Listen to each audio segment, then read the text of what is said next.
ఒకరు చనిపోతారు బొమ్మ కదిలితే ఏంటి అనుకుంటున్నారా? ఇది ఒక చెస్ బోర్డ్ స్టోరీ. అను, అర్జున్ వాళ్ళ తాతగారి విల్లాకి వెకేషన్‌కని వెళ్తారు. అక్కడ అనుకి ఒక చెస్ బోర్డ్ కనిపిస్తుంది. చెస్ బోర్డ్‌కి ఓన్లీ ఒక్క చెస్ పీస్ మాత్రమే అందులో ఉంది. ఆ రోజు నైట్ ఆ బొమ్మ కదిలింది. మరుసటి రోజు ఆ ఇంట్లో పని మనిషి చనిపోయింది. అను నెక్స్ట్ డే సీసీటీవీ కెమెరాలో చూస్తే ఆ బొమ్మ తనంతట తానే అదే కదిలింది. అను భయపడి వెళ్లి చర్చ్ పాస్టర్‌కి అంతా చెప్తే చర్చ్ పాస్టర్ చెప్పారు. ఇది ఒక పాత తాంత్రిక ఆట. బొమ్మ కదిలిన ప్రతిసారి ఎవరో ఒకరు చనిపోతారు. ప్రతిరోజు ఒక చెస్ పీస్ అయితే కదిలేది. ఎవరో ఒకరు చనిపోయేవాళ్ళు.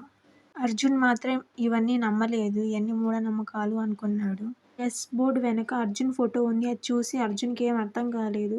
అనుకి వాళ్ళ తాతగారి డైరీ దొరికింది. ఆ డైరీ చదివిన తర్వాత అనుకి అర్థమైంది వాళ్ళ తాతగారే ఇవన్నీ చేసేవాళ్ళు ఒకప్పుడు.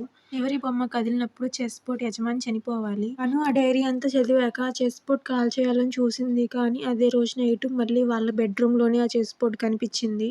అను నేను చనిపోతే ఆ ఆట ఆగిపోతుందని అను అనుకుంటది. కానీ ట్విస్ట్ ఏంటంటే ఆ చెస్ బోర్డ్ మళ్ళీ వేరే వాళ్ళ ఇంటికెళ్ళిపోతుంది. ఒక చిన్న పాప ఉన్న ఇంటికి. ఆట మాత్రం ఆగలేదు. డైలీ ఎవరో ఒకరు చనిపోయేవాళ్ళు. స్టోరీ నచ్చితే సబ్స్క్రైబ్ చేసుకోండి.